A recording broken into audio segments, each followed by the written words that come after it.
So this is the UGSDW office in the Haynes Pit. We've had this office for a few years now. We don't really use it for meetings. We just kind of store documents and whatnot in here. But we have it kind of decorated when we ever do have any meetings here.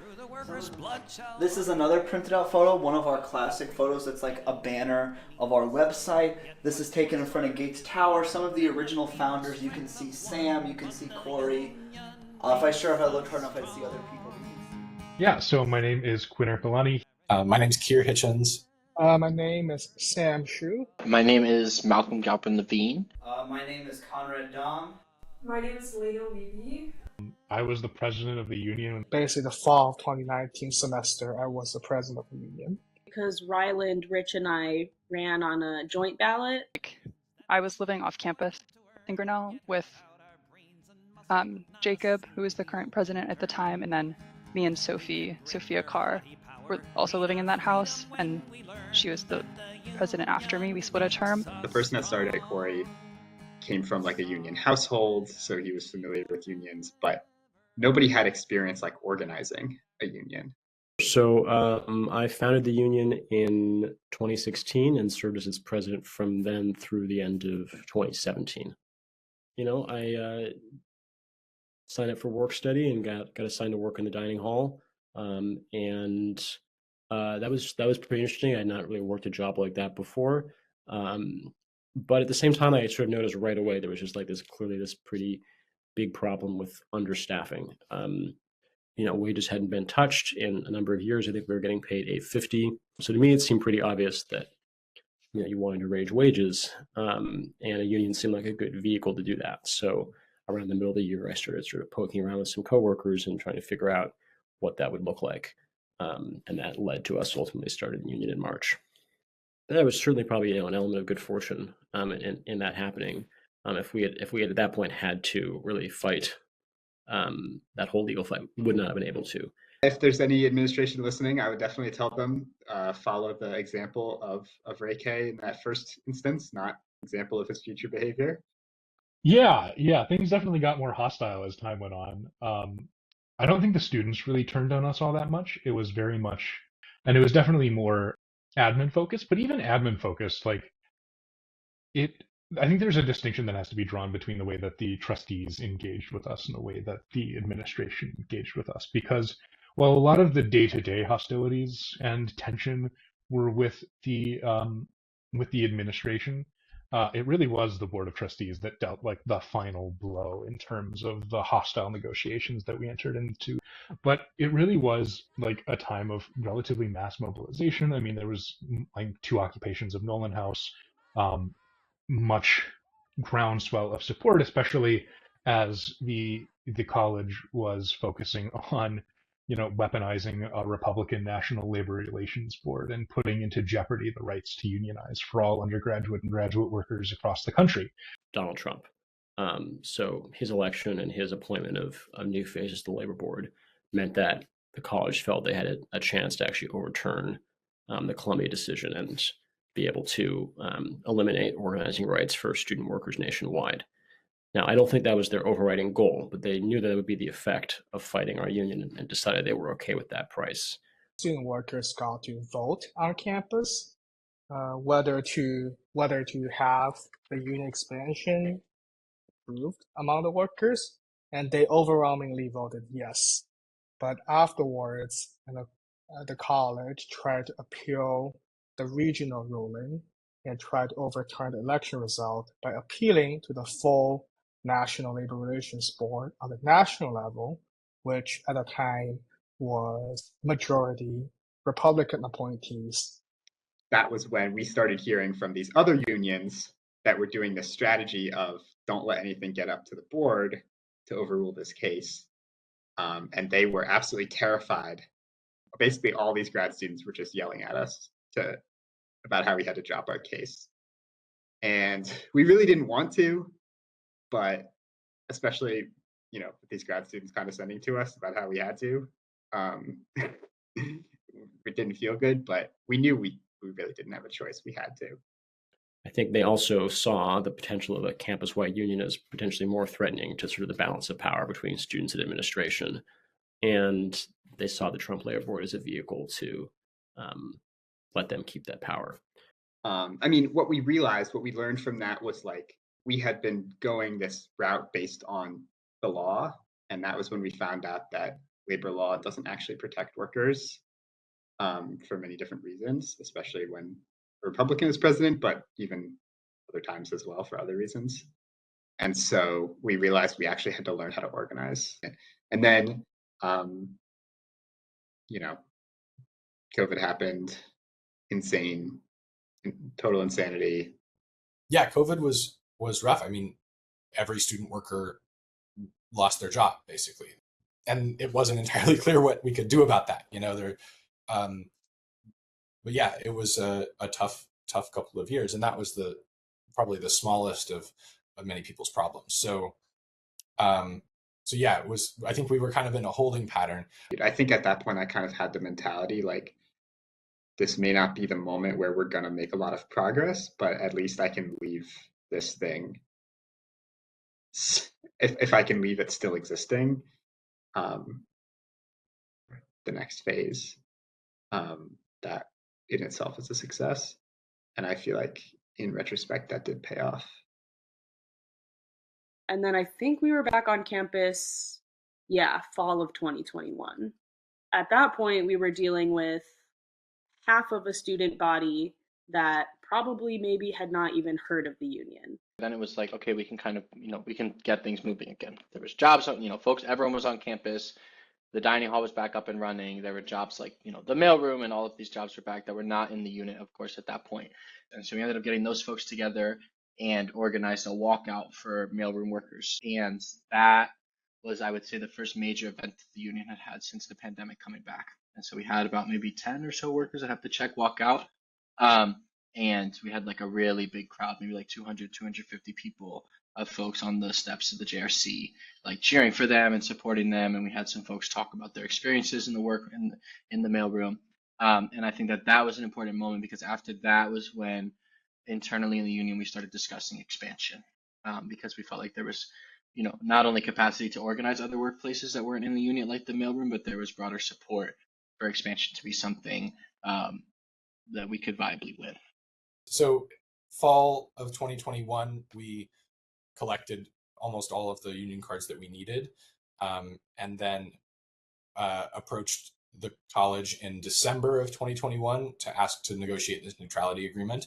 They said yes, and then between January or like Christmas break even, I think we had our first meeting, and March of 2022, we went through the negotiations, probably had 8 or so negotiations with Ann Harris and Michael Kahn, and then we signed the deal, and then the election was in April of 2022, and so then that was when we won, and then certification was a little while after that. Once we got CAs added to the unit a couple months afterward, and then it was a really truly wall-to-wall union at that point, and then bargaining started the next fall. So when we entered bargaining for the first time in fall of 2022, I think in my heart of hearts, even though in that Board of Trustees meeting I saw how making an appeal to the morality of our bosses and just asking them to change things because they should, even though I saw how that didn't work, I think I still had this seed deep down, this thought that if we just told them what was going on, if we just had our union and we had the legal right, if the law was on our side, and we told them this is what's happening and this has to change, that it would be enough to make them cede that ground and to raise the wage or give us what we wanted. And I think I pretty roundly proved wrong yet again. All of the spring of 2023, we were bargaining, and then in May we conducted a strike. The college suspended bargaining, and there was a whole legal battle ensued. School ends over the summer. The next part of our terms begins in August. There is no bargaining all of fall of 2023. The contract is I mean, it's your end goal, but also maybe it's sort of not. It's your, like I heard someone refer to it once as like kind of hyperbolically, your kind of ceasefire, right? Like, you have these periods of conflict, and then you come to an agreement that you will pause that conflict for a while and you will resume it again later. It's not the way that things get done. Spring of 2024, we restarted negotiations, and it had been almost a year since we had negotiated. I think it was like end of February is when we started negotiating, so it had been almost a year since we had sat down at the table, and Hannah and I served as lead negotiators for the union at that point. So I ended up actually only going to 3 bargaining sessions, but those 3 bargaining sessions we saw some of the most progress we had seen in a while, just because I think both parties were wanting to get done with, finish this contract and end this long fight that had ensued. But anyway, we passed the papers back and forth, we signed the tentative agreements, and then we shake hands with the mediator, and then only one of the college's bargaining team members shook our hands. It was really odd. It was kind of like a chaotic thing. We walked out of the room as a team, and everyone was kind of silent. We get out to the street. We get very happy. We're cheering. I think some people started crying. We're calling people, like texting everybody we know, like show up to the union office. I think it was just a very chaotic thing. Like, we walked into the JRC and we saw some of our mutual friends, and they were looking at us, and then I remember seeing my 2 roommates at the time who were waiting, and they were like, so, and I was like, we have a tentative agreement. And then it was just chaos, very good chaos, and it was like, we finally have done this. Like, since 2017, when that fight for a wall-to-wall contract began, it finally happened. It was just a feeling like none other. And I still get chills anytime I kind of think about it. It's like that moment in particular, just like the feeling of immense happiness and how proud I felt of the entirety of the union and of Grinnell. I think it gave me a renewed faith in the institution, and well, not the institution, but the people who attend the institution, and seeing the amazing reactions from student workers, and to be in the room and to be able to sign my name on that piece of paper was like a feeling like none other that I don't know if I'll ever be able to replicate again in my personal life. I really think that people were fed up last semester with the way that Grinnell had been handling not just union organizing, but handling the institution itself. There was a lot of pent-up anger.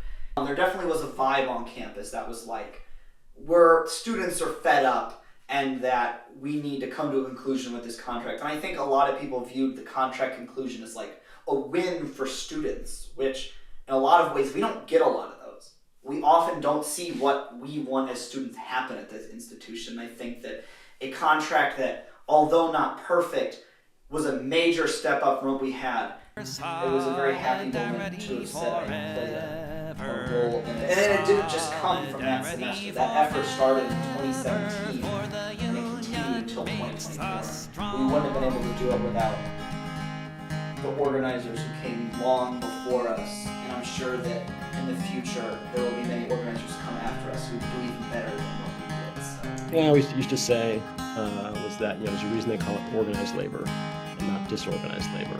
And so I think there's always a challenge in sort of meeting the exciting, organizing challenge of the moment, and also continue to build a strong institution that's going to have in the long term to achieve both current goals and future on the goals. mechanics So side, that doesn't organize it. it's especially difficult in a place like college campus. I try to especially It's all about how it's UGSDW is only a store